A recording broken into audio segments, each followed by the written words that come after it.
últimos anos, o setor elétrico brasileiro passou por diversas transformações, terremotos, medidas provisórias visando reduzir tarifas e, ao mesmo tempo, secas e problemas conjunturais que afetaram o setor, extinção de fundos, problemas de descapitalização de empresas.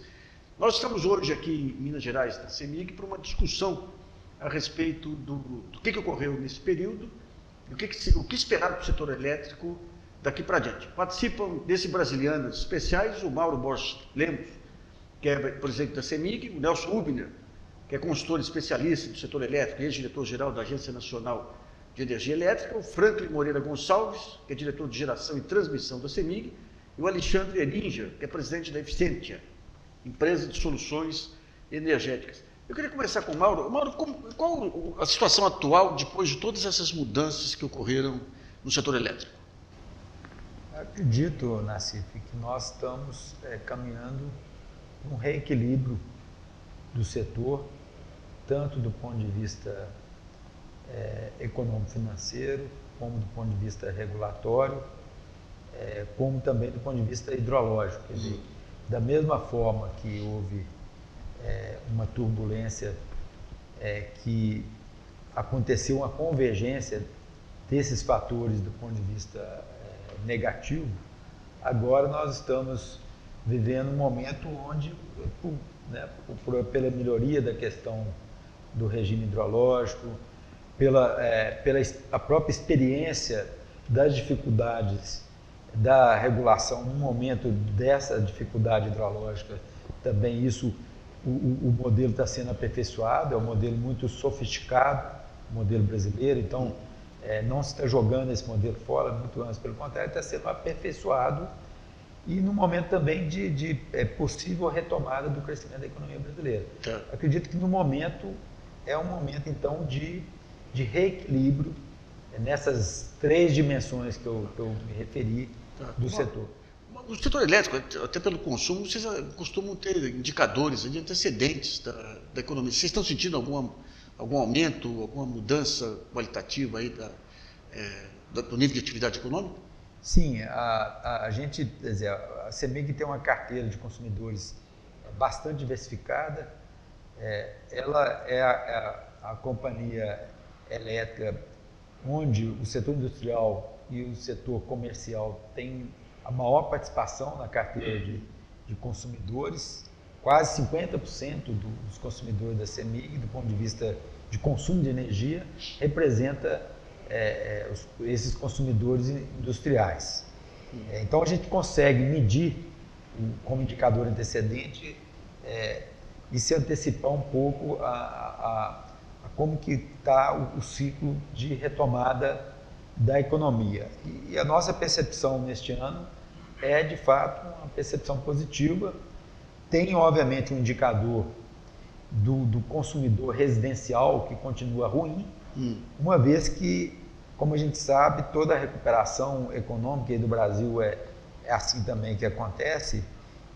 O desemprego, a taxa de desemprego, ela demora a reagir à retomada da atividade econômica. Então, os consumidores residenciais continuam, houve uma queda de carga substantiva do ano passado para esse ano, mas do ponto de vista da atividade econômica, os consumidores que precisam de energia para retomar da atividade, a gente já está sentindo uma recuperação desse perfil de consumidor. Eu quero ver com o Nelson, se for dar um balanço dessas medidas provisórias aí que foram aprovadas, que teve um conjunto de consequências, a questão de tarifa, que a SEC impediu que fosse bem sucedida, a questão da capitalização das empresas, e agora se volta a questão da renovação da concessão com pagamento, que é algo que vai encarecer as tarifas. Qual que é o balanço final que se dá? Por que não deu certo? Bom, primeiro, até o Mauro colocou, você perguntou essa questão de modelo, eu acho que assim, caminhamos para um equilíbrio, mas esse equilíbrio em termos de regulação do setor elétrico é sempre instável. Então nós vamos equilibrar agora, e não tenha dúvida que daqui a pouquinho novas modificações haverão no quadro regulatório, porque o mundo inteiro está aprendendo a fazer a regulação do setor elétrico. Então isso é uma novidade no mundo, que começou na década de 90, e o tempo todo estão vendo modificações, experimentando o que funciona mais e corrigindo o rumo. Então, nessas MPs, aí começa desde a MP 579, o que nós tivemos foi, primeiro, cobrir um vácuo regulatório. Porque quando foi feita a primeira grande mudança do setor elétrico brasileiro, naquele ímpeto mesmo do modelo mais liberal que era no mundo inteiro, isso começou na Inglaterra com a Thatcher, veio para os Estados Unidos com o Reagan, e foi realmente muito nisso que assim, quanto menos Estado, melhor, nada de nem regulação, não precisa de regulação, deixa que o mercado cuide de tudo. E num setor estratégico, onde o investimento ele não precisa, um lastro do investimento é um investimento muito intensivo de capital, ele não acontece dessa forma. E isso acarretaria, que a gente debatia muito na época, isso vai levar a uma crise no setor elétrico. Aconteceu, o apagão de 2001 no Brasil não foi exceção, você teve na Califórnia. A desregulação com preços lá em cima, né? Não, que deixava a conta do mercado. Agora, um setor, no mínimo, oligopolizado, tem alguns países que experimentaram essa transformação. Na Inglaterra tinha uma empresa de geração e dividiram em duas para poder fazer competição. Não tem competição com duas empresas controlando o mercado, nem com 4, nem 5. Então, isso levou a uma série de modificações e continua acontecendo. A 579 veio porque não tinha definido. Só para explicar, como a gente vai ter um público mais amplo que o público tem, o que diz uma medida provisória e a outra? A 579 veio criar as regras para todos os contratos de concessão que estavam vencendo, quais são as condições para serem renovadas essas concessões. Porque na legislação brasileira simplesmente acabavam os contratos. Acabando os contratos de concessão, tanto de geração, transmissão e distribuição, simplesmente em 2015, que venciam praticamente todos de distribuição e a grande parte de geração e transmissão, esses contratos extinguindo todos esses ativos, né? Voltariam essas concessões para a União, que é dono disso, tudo isso é concessão de serviço público, e a partir daí ela seria, a única coisa que tinha prevista na nossa Constituição e na legislação é que deveriam ser licitadas todas essas concessões. Agora, se até geração e transmissão você conseguiria até fazer uma mudança do controlador disso aí, de forma, digamos assim, não muito turbulenta, você pensando numa empresa de distribuição, isso é uma estupidez total. Quer dizer, que não tinha empresa. Imagina uma empresa como a CEMIG, presente em um estado como Minas Gerais, que é do tamanho da França, onde da noite para o dia, agora você não é mais concessionário, vou licitar um novo concessionário. Então pararia de investir anos antes. Né? Já pararia de investir anos antes. Mas, além disso, quer dizer, a CEMIG continua controlada pelo Estado de Minas, só que não é dona mais da concessão em Minas Gerais. Todos os seus empregados, os trabalhadores ficariam pendurados nessa empresa, que viraria um fantasma no governo do Estado, e eu traria um outro sócio que chegava aqui, quer dizer, só os ativos em serviço que seriam indenizados, que são as redes e tudo mais, e você começaria uma história nova. Isso é uma loucura total. Quer dizer. Agora, houve aí críticas de que a maneira como foi implementada provocou descapitalização de algumas empresas, como a própria Eletrobras, aí a própria CEMIG parece que teve discussões sobre isso também, né? Onde que pegava? Eu acho que o problema mais sério que a gente enfrentou lá, e isso foi muito discutido, né, quando estava sendo gestada essa MP, é que deveria ser criada uma transição. Então a gente, por exemplo, propôs isso, mas quer dizer, a discussão que é no meio político do governo, falou assim, não temos tempo para isso, o país precisa de investimento, tem que diminuir o custo do Brasil, então tem que ser de imediato. E se colocou como condição para a renovação a antecipação da renovação. Isso. O ideal que fosse, por exemplo, em 2012, colocar isso aí, todo mundo estaria sabendo. A partir de 2015, a regra é essa. Vai funcionar assim. De 12 até 15, teriam uma condição de, a partir dos próprios mecanismos dos leilões, que a gente chamava do A-1, que é um leilão que você contrata energia velha para o ano seguinte, você já reduziria os patamares de preço e com isso permitiria já uma redução gradual no custo da energia que é contratada, mas para a transformação mais radical lá na frente. Teria mais tempo para as empresas que tinham muitos ativos, em especial a Eletrobras, se preparasse para isso. Embora a Eletrobras, eu acho que não sei se se prepararia não, porque eu tinha para diversos eventos. Eu fui particularmente 2 anos antes, discutia isso, e assim, todo mundo discutia o seguinte, gente, não sabemos qual será o modelo. Tá. Eu cansei de falar isso em debates, seminários e tudo, não sabemos qual será o modelo. O fato é que é o seguinte, vai ser capturado para uma cidade tarifária todos esses ganhos que o país tem com esses ativos já amortizados e depreciados. Porque era uma incoerência para o país. Eu tinha, por exemplo, uma CEMIG, entrava num leilão, por exemplo, de Santo Antônio Geral, ou Belo Monte, ganha uma usina daquela por R$ 78, R$ 71 o megawatt-hora, onde você tem todo o risco de construção, de tudo que a gente está vivenciando nisso aí, e a energia velha, totalmente amortizada, que assim, a sociedade brasileira já pagou por toda essa energia, eu vendia pelo mercado como energia velha a 150, 140 reais. Esse modelo dos anos 90 provocou isso com a Chess, com todo mundo. Tinha liberdade, exatamente, tinha liberdade.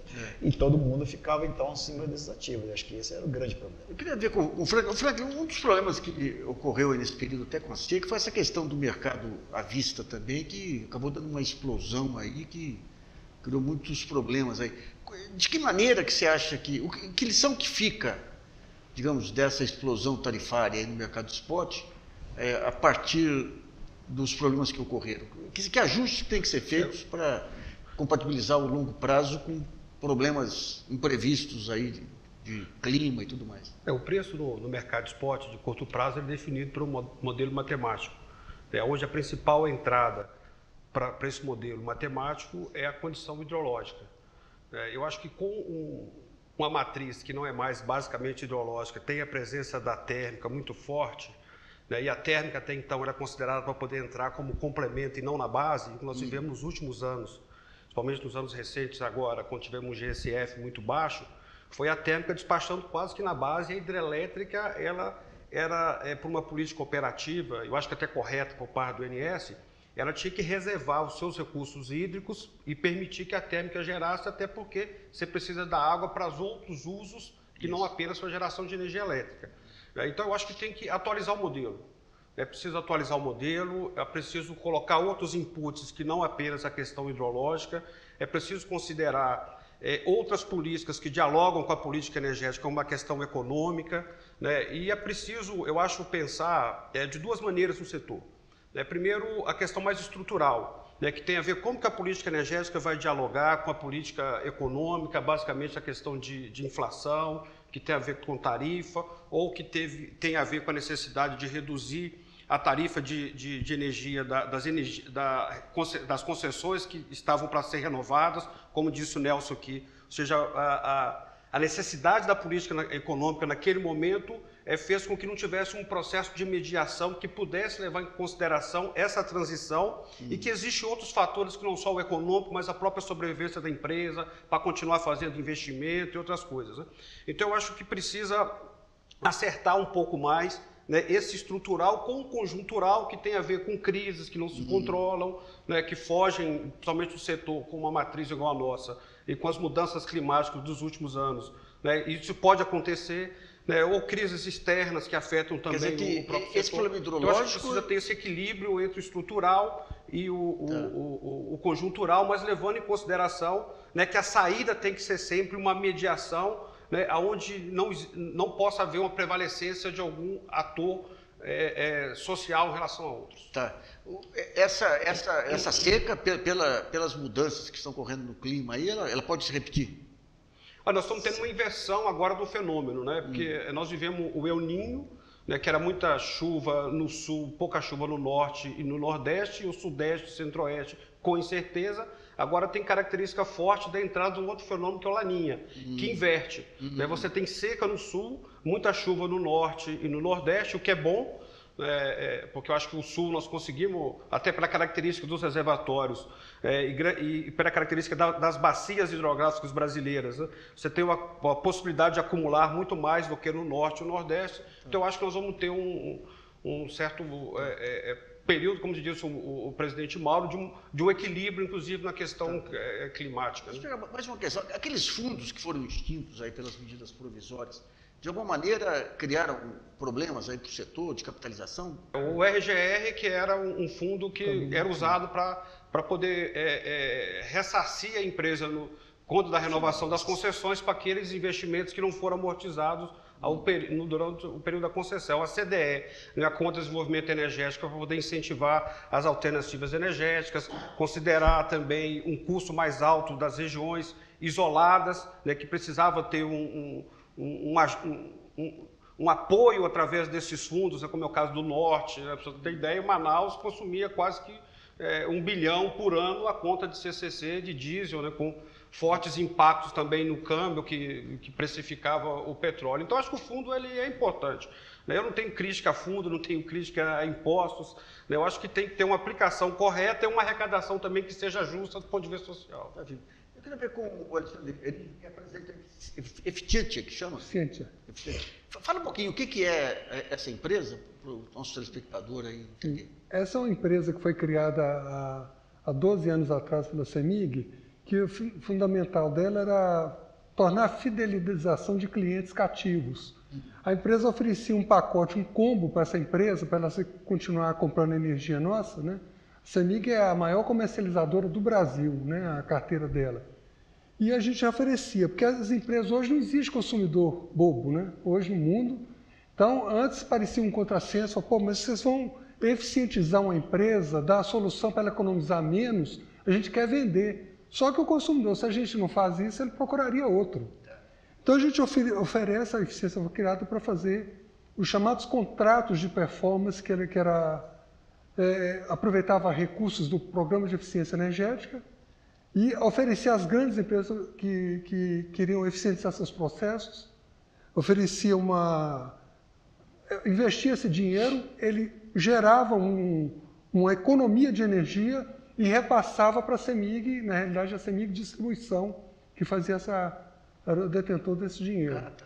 E esses grandes consumidores, como que se dá a competição nesse mercado? Quem que são os seus concorrentes?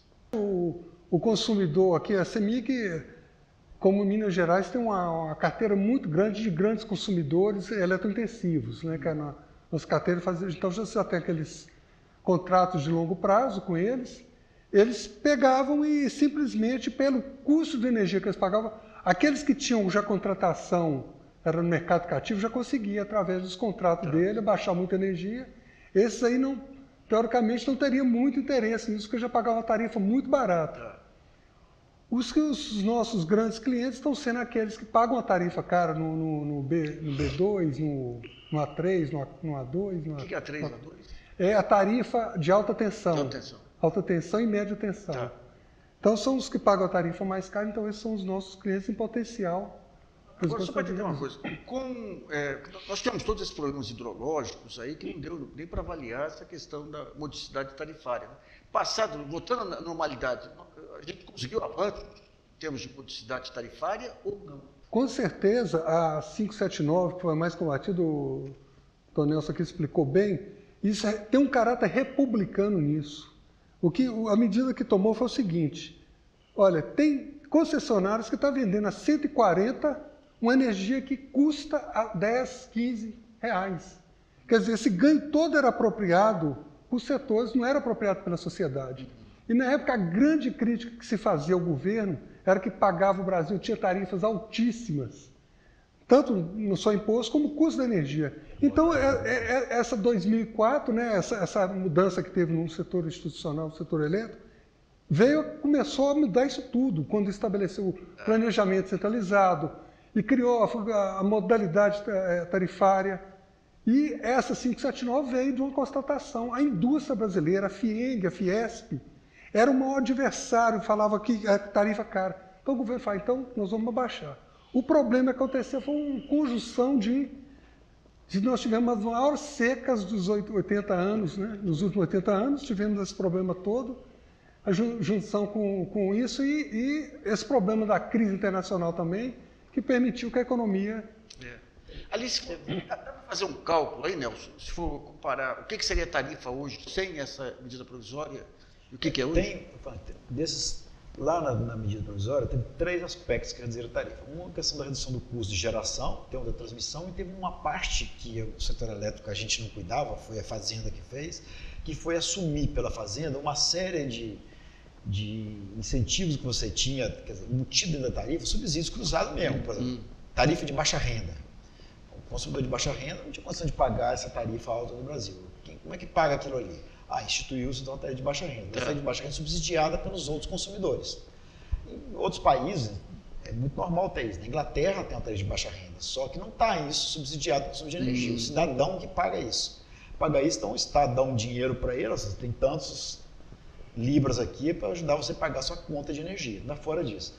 E o Tesouro Brasileiro, nessa discussão da MP, quer dizer, então, você pegar aquela redução lá em torno de 20%, 21% da redução de tarifa, você tinha aí uns 6, 7% que é fruto disso. Ou seja, o consumidor de energia não vai mais pagar mais pela CDE para fazer o programa Luz para Todos, para pagar a baixa renda, nada disso. Isso aqui nós vamos garantir. A gente que é do setor elétrico, eu estava na ANEEL nessa época, a gente era contra. O que era contra? Não que o princípio seja errado, acho que é correto, acho que isso aí devia ser a política. Devia ser um cidadão mesmo financiar o reconhecimento de uma diferença que você tem de renda no país que não permite que boa parte da população pague por energia elétrica. Então, correto no princípio. Só que a gente sabe que sabíamos que na primeira crise que houvesse dentro do Tesouro Nacional, ia cortar esse pagamento. Então, para você ver, esse tarifaço que a gente teve aqui, quer dizer, boa parte dele não é em função da geração térmica, que pesou sim, mas em função de quê? Do que o Tesouro pagou de repassar o recurso da CDE para a tarifa, que é o que ele tinha assumido lá com o MP, juntou uma quantidade imensa de dinheiro, que não tinha mais como financiar, não tinha como o setor elétrico financiar nem em banco para pegar, para poder esse dinheiro, e fizeram, atrás no fundo lá, na CCE, pegaram aquilo tudo lá, um empréstimo grande que para ser pago como? Pela tarifa. Então, até 2018 nós estamos pagando a conta do que o Tesouro não colocou do recurso para pagar a CDE. Então, boa parte da coisa... Nós vamos fazer um pequeno intervalo e voltamos daqui a pouquinho.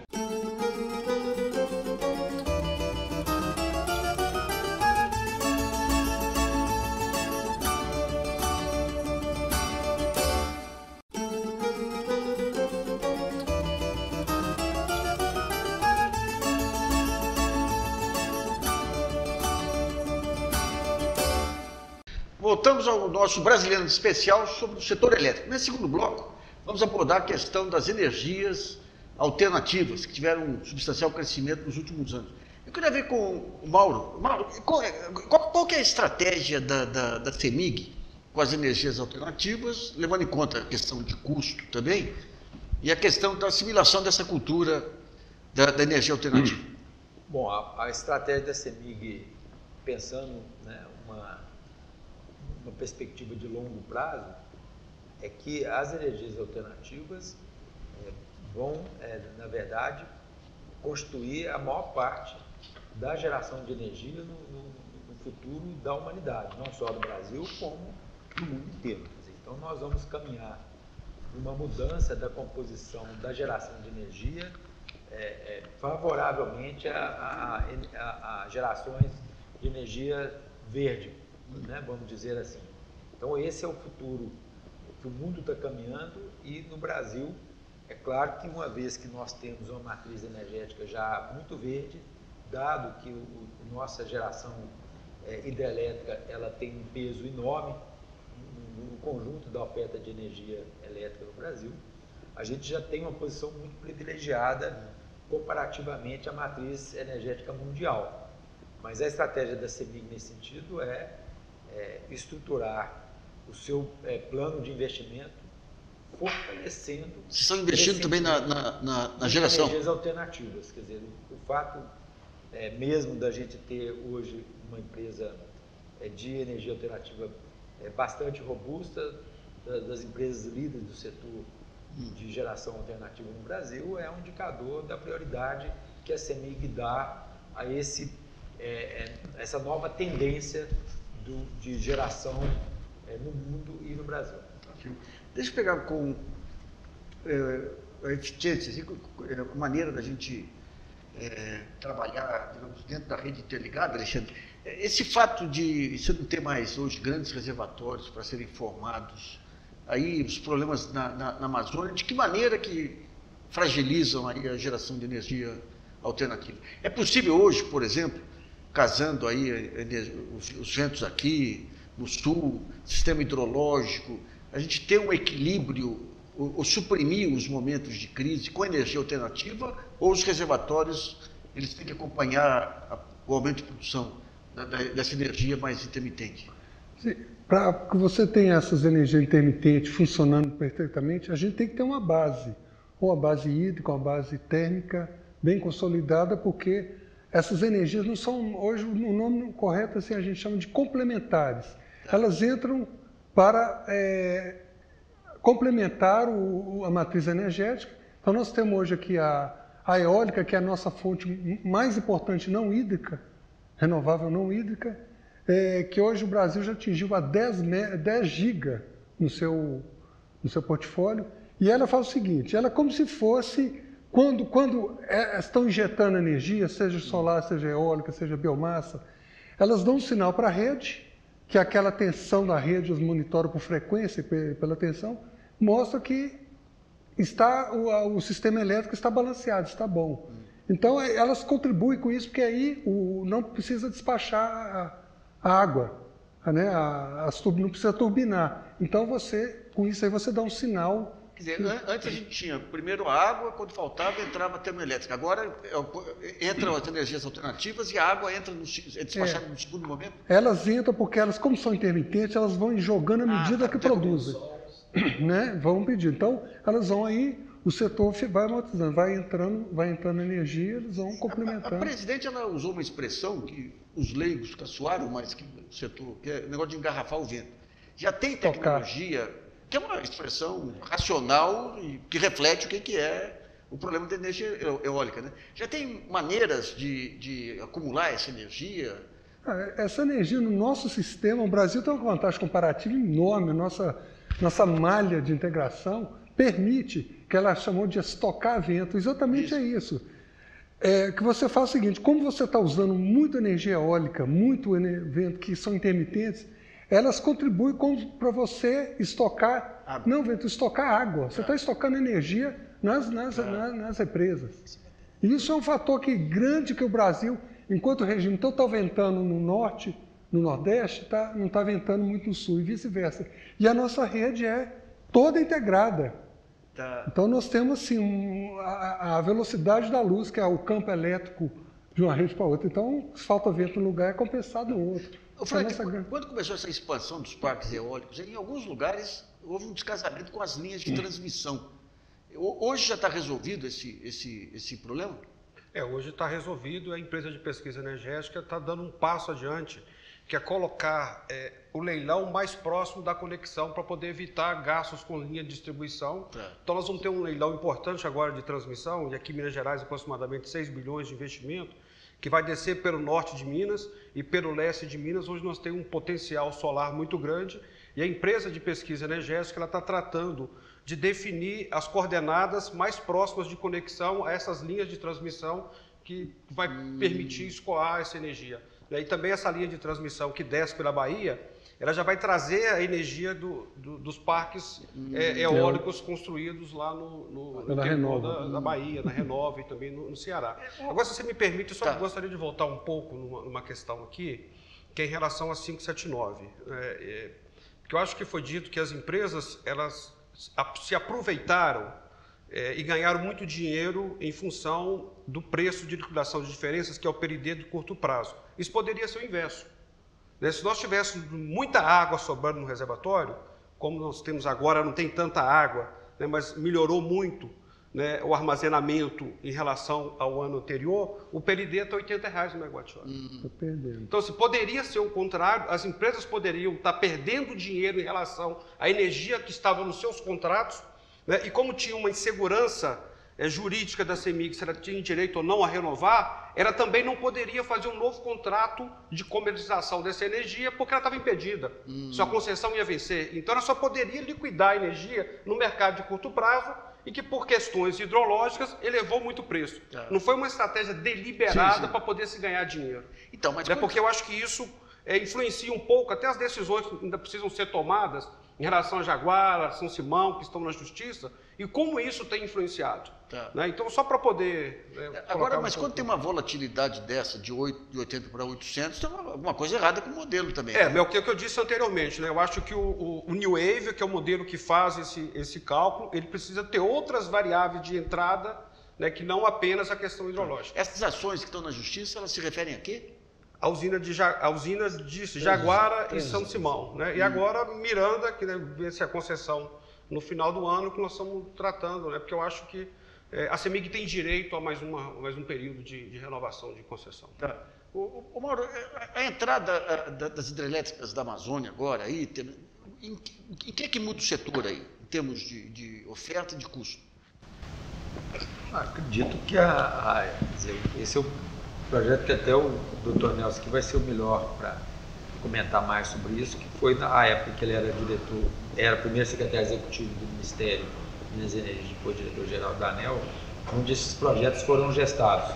E o grande objetivo do desenvolvimento e implantação desses projetos é aproveitar o grande potencial hidrelétrico da região, sem, quer dizer, minimizando enormemente o impacto ambiental, porque esses projetos eles tinham como concepção de engenharia o não armazenamento de água, dada a força dos rios fluentes do Amazonas, que é muito forte, e a capacidade de geração muito significativa. Então, eu acho que essa geração hidrelétrica, na verdade, ela tem um impacto ambiental extremamente reduzido e um efeito do ponto de vista de geração de energia para a sociedade brasileira que é um grande patrimônio. Quer dizer, muitas vezes a gente costuma não olhar para as nossas virtudes, que muitas vezes os americanos, por exemplo, fazem isso com muita propriedade. Isso aí é uma grande virtude, quer dizer, foram projetos extremamente bem sucedidos, do ponto de vista de engenharia, são grandes sucessos de obras de engenharia, e do ponto de vista do futuro da sustentabilidade da economia brasileira, é um grande ganho, é um grande patrimônio, e muitas vezes isso é visto como uma coisa negativa. Não sei se você concorda com essa visão. Eu queria ver com o Nelson também, complementando. Você tem essa questão da Amazônia, o grande potencial ainda é a Amazônia. Agora, tem essas dificuldades ambientais para reservatórios. E, por outro lado, você tem um crescimento das energias alternativas que exige mais reservatório para equilibrar. Como é que fecha essa equação, Nelson? Acho que está perfeita essa observação, até um pouco do que o Alexandre colocou ele também, o Mauro colocou bem. Primeiro, isso é uma grande riqueza nacional, esse potencial de quem tem. E o grande potencial nosso está na Amazônia mesmo. Agora, de fato, a gente tem esse problema. Ali é uma região sensível também do ponto de vista ambiental e que tem que caber, isso que o Mauro falou, quer dizer, tem um equilíbrio entre a questão da sustentabilidade ambiental e a retirada dessa riqueza também do país. Porque na época de Belo Monte mesmo, ia todo mundo entrevistar a gente lá, perguntando, não, mas podia construir com eólica e solar, gente. Construir com eólica e solar primeiro. Qualquer uma outra fonte ia ser o dobro do preço daquela energia que nós estamos pagando em Belo Monte. A segunda menor fonte mais barata é o dobro do preço que a sociedade ia pagar para aquela energia. Então tem esse problema? Tem. Agora, tem algumas regiões que não dá mesmo para você ter reservatório. Isso é um problema para o país. Só que Balbina foi um desastre mesmo, do ponto de vista... Foi um desastre mesmo, né? Foi. Do ponto de vista ambiental. Isso que foi muito ruim, porque então acabou que levou esse debate, ficou muito passional. Não existe um debate técnico hoje sobre a questão desses aproveitamentos. Aí quando você foi fazer Santo Antônio, fazer Belo Monte, vinha com o discurso de Balbina, gente. Balbina é uma usina que ela inunda 2.500 quilômetros de floresta, quadrados de floresta, para gerar 250 megawatts. Tá? Aí vamos pegar Santo Antônio em geral, todas as duas mais ou menos a mesma capacidade. Elas inundam 300 quilômetros quadrados, já com a área do rio que ela já ocupa hoje normalmente. 300 incluindo o rio? Incluindo o rio. 300 quilômetros quadrados. Então, dá 2.500 para 300. Tá? Elas são quase 1 para 10 naquilo ali. Se você tirar o rio, dá 250, 1 para 10 mesmo. Para gerar mais de 3.000 megawatts. Então, ela 10 vezes a capacidade para 1/10 da área inundada. Então, a relação 1 para 100 em termos de relação de área inundada por capacidade instalada. Então, não dá para se falar um negócio dele. E eu acho que, de fato, Balbina é um desastre que não deveria ser feito no país. E que jamais seria feito nos dias de hoje. Eu queria ver com o Frank dois pontos. O primeiro, essa questão, a distância. O que encarece em termos de transmissão? O que encarece o custo final da energia? E o segundo, como que estão os investimentos aí em linhas de transmissão com a entrada dos chineses também no mercado? A transmissão ela representa no custo total de energia entre 3% a 5%. Né? E ela tem um papel muito grande, né? E muito importante. Eu acho que assim, a transmissão é como se fosse o trem de pouso do avião. Tá certo? Ela que que nos garante uma confiabilidade no sistema. E no Brasil, assim, nós temos uma riqueza da engenharia nacional que foi conseguir fazer interligação de um sistema que tem vantagens hidrológicas em períodos diferentes, que você consegue ter uma sazonalização perfeita. Você tem muita chuva no início do ano no norte e e depois no restante do país, no segundo semestre, muita chuva. Então isso permite quase que a transmissão também ser geradora de energia, a conseguir fazer essa transmissão de energia, equilibrando as bacias e os reservatórios que nós temos, né? Eu acho que o chinês, o Brasil precisa de investimento externo. Tá certo? E acho que nós temos que nos tratar também de preparar para que as nossas empresas, assim como as empresas transnacionais, né, que têm apoio dos seus estados nacionais, né, as nossas empresas também têm o apoio devido do nosso estado brasileiro para que elas sejam fortes, competitivas, né, até para poder regular essa relação com outras empresas que aqui estão no nosso país, né? Do mesmo jeito que eu acho que você precisa ter muita fonte de energia na base, quer que seja hídrica, quer seja nuclear, quer seja térmica, até para poder equilibrar essa vantagem que nós estamos tendo pelo avanço tecnológico de ter alternativas, de ter energias alternativas mais baratas. Se nós perdemos essa energia na base, nós podemos talvez ter apenas o avanço tecnológico não conseguir segurar esse custo mais baixo, né, que tornou a energia alternativa mais competitiva. Tá. Deixa eu só para entender uma coisa, que o Brasil, ele, com a integração do território, tudo, a parte de transmissão, ganhou uma competência mundial. E nós temos aqui a integração com a América Latina, que o Wilson, há certo tempo se falava nessa integração. Por que essa integração, com todo o know-how brasileiro de interligação, por que não aconteceu de uma forma mais efetiva? Eu acho que por várias razões, né?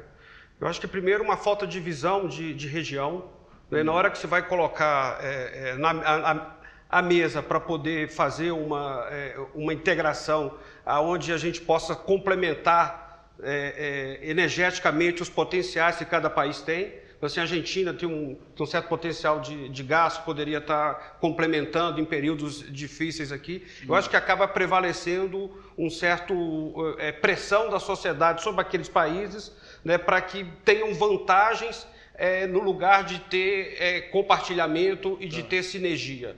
O Nelson tem observações sobre isso? Acho que, de fato, acho que está colocando bem isso. É muito mais de defesa dos seus próprios países, até um certo medo que tem um do outro de uma proeminência de um país. A gente vê, por exemplo, a relação do Brasil com o Uruguai, por exemplo, é muito típico. Então, eu acho que essa questão só se resolve à medida que tem algumas crises.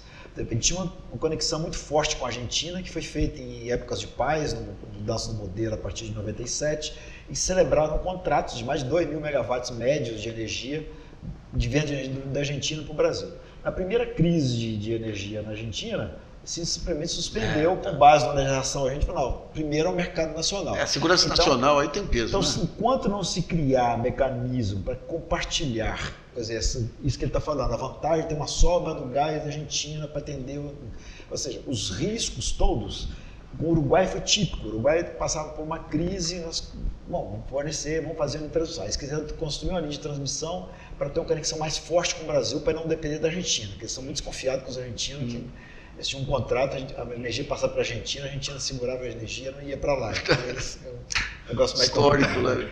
Aí queria fazer com o Brasil. Mas eu quero saber o seguinte, gente, vamos fazer junto, vamos entrar vocês junto com o planejamento brasileiro, a gente contrata a expansão, tanto do Brasil quanto do Uruguai, em conjunto, e vamos compartilhar o negócio. Mas você quer saber o seguinte, na hora que tiver uma crise de energia no Brasil, vocês vão cortar a energia nossa? Não, nós vamos cortar a minha proporção, cortar no Brasil. Se tiver que racionar 10% da energia no Brasil, vai ser 10% de todo mundo. E aí, não, aí dá para conversar, mas deu muito medo dessas relações. Acho que tem que quebrar realmente. O mesmo acontece com o Paraguai, quando se envolve Itaipu, né? Porque tem um contrato de 50% de energia para cada país, mas se não usar, o outro país tem direito a usar. Como o Paraguai consome 5% da energia de Itaipu, então nós precisamos aqui muito daquela energia, que é 45% dela, e quando a gente tem dificuldade aqui alguma crise hídrica, e a Argentina também tem dificuldades, os paraguaios ameaçam romper o contrato, às vezes eu vou vender para a Argentina que lá eu consigo um preço mais baixo. Então, assim, isso não é uma visão duradoura de uma integração energética. Nós vamos fazer mais um pequeno intervalo e Brasilianas voltam daqui a pouquinho.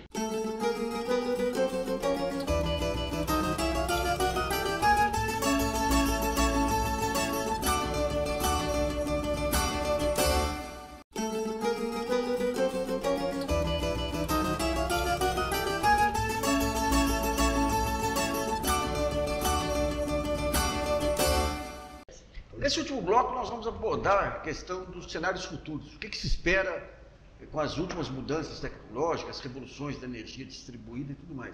Eu quero ver com o Mauro. Mauro, como é que vocês estão, qual esse desenho de futuro que vocês têm aqui, incluindo principalmente a questão da energia distribuída? Sim, Nassif, o desenho nosso é que necessariamente, compulsoriamente, a CEMIG teve que trazer para o seu planejamento estratégico a questão da geração distribuída. Quer dizer, a CEMIG, do ponto de vista de número de consumidores, é a maior distribuidora do Brasil.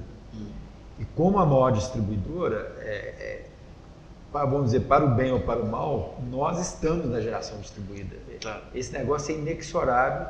Como a gente tem a rede uma grande rede de distribuição, nós temos que estar nesse negócio. Quer dizer, além de ser um negócio, do ponto de vista civilizatório, vamos dizer, da energia, essa seria a redenção dos próprios consumidores. Mauro, só para o pessoal... Cada consumidor Isso. pode produzir sua própria energia. Isso. Eu queria que você descrevesse para o leitor não especialista como que funciona na casa do consumidor a geração distribuída. Doutor Nelson, o melhor especialista nesse assunto aqui, por favor. Na verdade, o que o Brasil implantou é o que a gente chama do net metering, que o que é? O consumidor troca o medidor da sua casa e passa a ter um medidor ali que ele mede a energia nos dois sentidos. Aquilo que ele está recebendo de energia da empresa, aquilo que ele está gerando a mais. Vai pela mesma fiação? Mesma coisa. Mesma rede. Mesma rede, Mesma rede. Então eu implanto na minha casa, cubro meu telhado de célula fotovoltaica. Então passo a gerar energia. Durante o dia eu tenho muito sol, numa residência, por exemplo, eu tenho pouco consumo. Tenho só a minha geladeira ligada o dia inteiro e tudo. Então eu gero mais do que eu estou consumindo. Então eu despejo isso na rede da CEMIG. Ele vai alimentar outros consumidores da rede normal. E quando chega a noite não tem sol e eu tenho um consumo mais elevado. Então eu recebo da distribuidora. E isso foi, no Brasil não existia uma lei, não existia uma política para isso, a ANEEL fez isso aí, uma resolução da ANEEL que definiu esses critérios, e que ela amarrou o seguinte, o consumidor no final do mês paga a diferença entre aquilo que ele recebeu, por exemplo, da CEMIG, e aquilo que ele injetou na rede. Então ele vende pelo mesmo preço que ele paga. Pelo mesmo que paga. O que torna extremamente viável a célula fotovoltaica hoje. Vamos pegar aqui uma casa com célula fotovoltaica, ele consegue produzir o tanto de energia que ele consome? Que percentual de energia que ele consegue produzir até mais do que ele consome, só que não é vantajoso pela regra que tem aí. Porque na regra que a ANEEL definiu, como a ANEEL não podia mudar a lei e não fazer nada disso, não, o que ela fez foi o seguinte, você só vai trocar. Então, se no mês você gerou mais do que você consumiu, então você pode ficar com crédito para em 3 anos você colocar. Se eu dimensionar uma instalação que eu estou sempre gerando mais do que eu estou produzindo, eu vou perder esse excesso. Então, o ideal é que você faça o seu cálculo lá, que você vai produzir um pouquinho menos do que você gera, para você não gastar dinheiro demais com placa,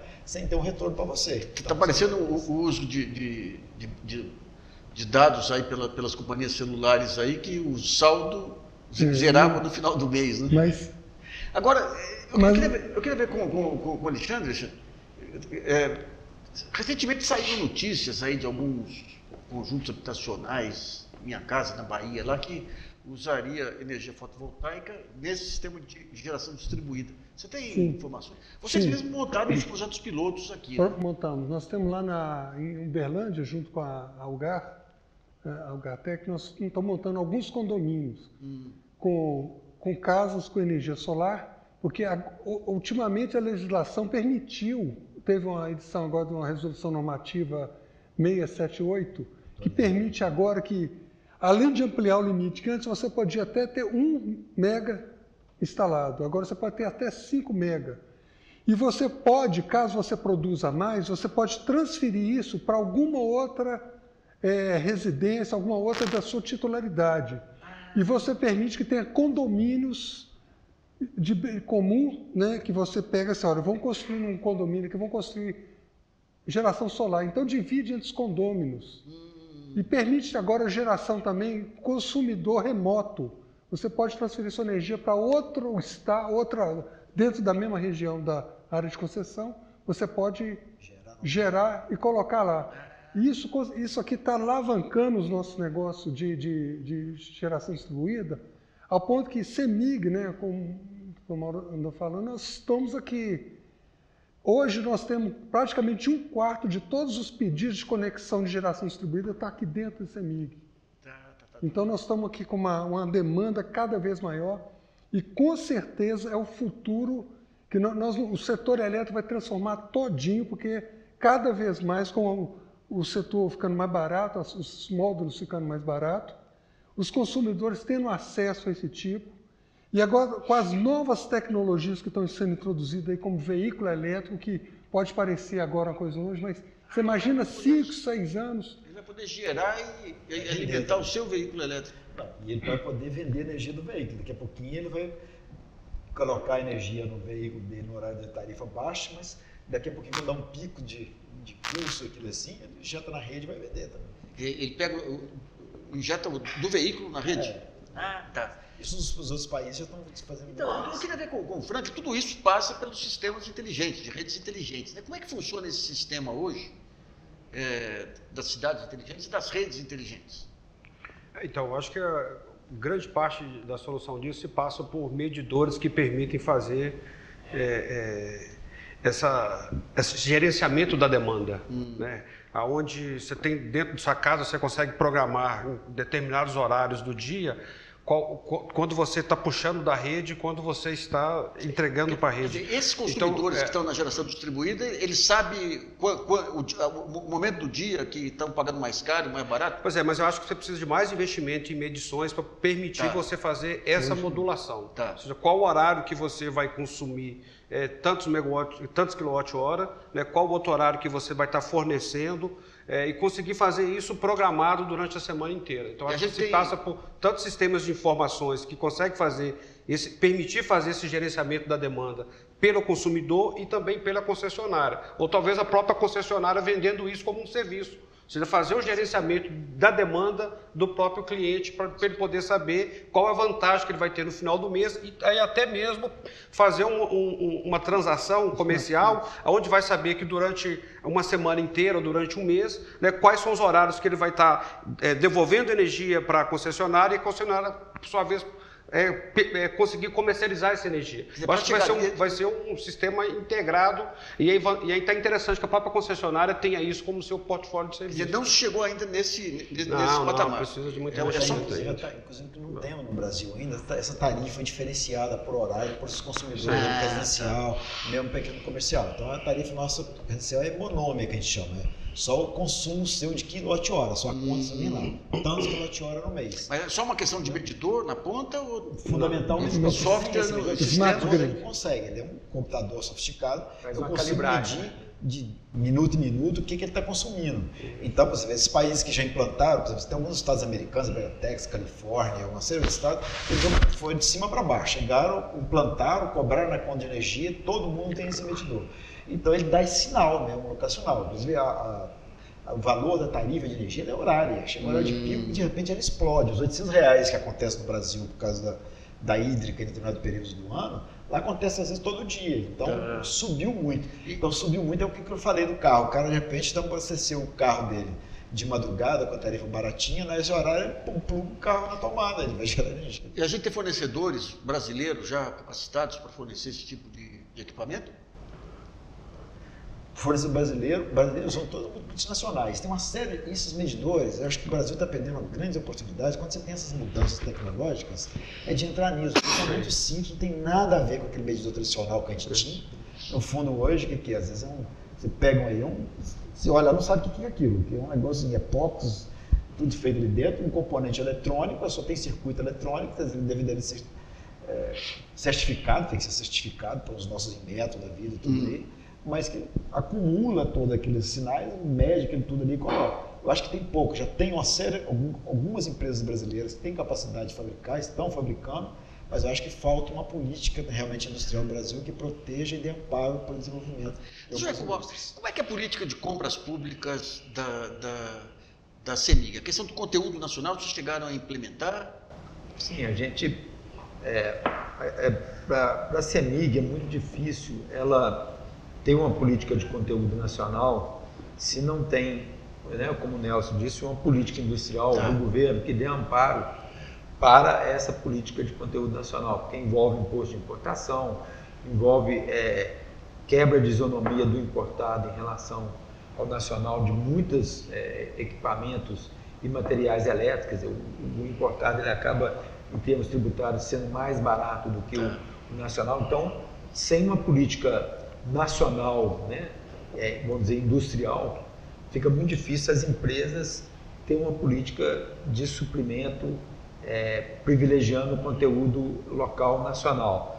O que a CEMIG tem feito, e nesse período que estamos aqui, né, nessa gestão a partir de 2015, é poder construir um adensamento de fornecedores a partir do, vamos dizer, do padrão CEMIG de qualidade, mas que privilegie produtores locais. Quer dizer, por quê? Porque você tem facilidade de ter uma interação, facilidade de aprendizado das especificações da companhia, as necessidades em termos de eficiência da companhia e os equipamentos que são fornecidos. Então, quanto mais próximo esses fornecedores estiver com o gerador ou distribuidor ou transmissor de energia, mais eficiência esses equipamentos vão ter. Quer dizer, então, de interesse da CEMIG essa mensagem. E esses polos de fornecedores, eles estão em que regiões, em que cidades aí do estado? Como Minas é uma cidade, um estado de grande tradição no setor elétrico brasileiro, onde uma parte substantiva do parque gerador era aqui em Minas Gerais, né? Depois ampliou, foi para o norte, etc. Aqui tem uma tradição de grandes empresas e médias empresas produtoras de materiais elétricos, de equipamentos elétricos. A região metropolitana seria o principal polo, mas nós temos muitas empresas no sul de Minas, por exemplo. É uma região também muito desenvolvida nessa área. Então, Minas Gerais, pela sua própria capacidade de geração hidrelétrica e o fato de a gente estar no meio do país, então a transmissão, né, a grande parte das redes da linha básica nacional passa em Minas Gerais. Quer dizer, nós naturalmente somos um sítio locacional para a fixação dessas empresas. Bom, o Brasiliano Especial está terminando por aqui. Eu agradeço muito a participação do Mauro Borges Lemos, que é presidente da CEMIG, economista, o Nelson Rubner, que é consultor, ex-diretor-geral da Agência Nacional de Energia Elétrica, o Franklin Moreira Gonçalves, que é diretor de Geração e Transmissão da CEMIG, e o Alexandre Heridia, que é presidente da Efficientia, empresa de soluções energéticas. E o Brasiliano Especial termina por aqui. Um bom dia ou uma boa noite para os senhores.